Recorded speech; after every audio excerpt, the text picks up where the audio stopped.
cursive G. Starting at the baseline, it is a big line up, loop, curve, big bump down, and the line goes underneath the G.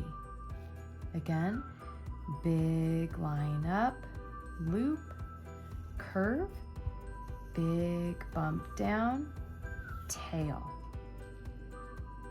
Big line up, loop, curve, big bump down, and tail.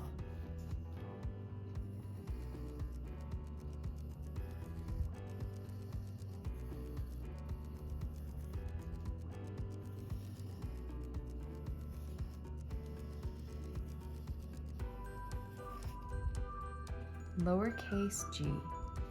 Starting at the dotted line, little bump up, big loop down below the baseline, and tail.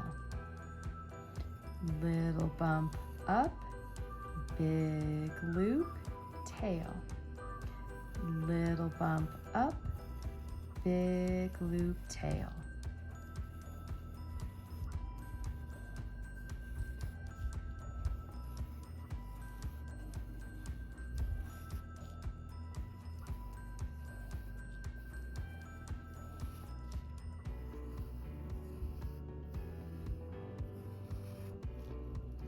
Upper and lowercase g.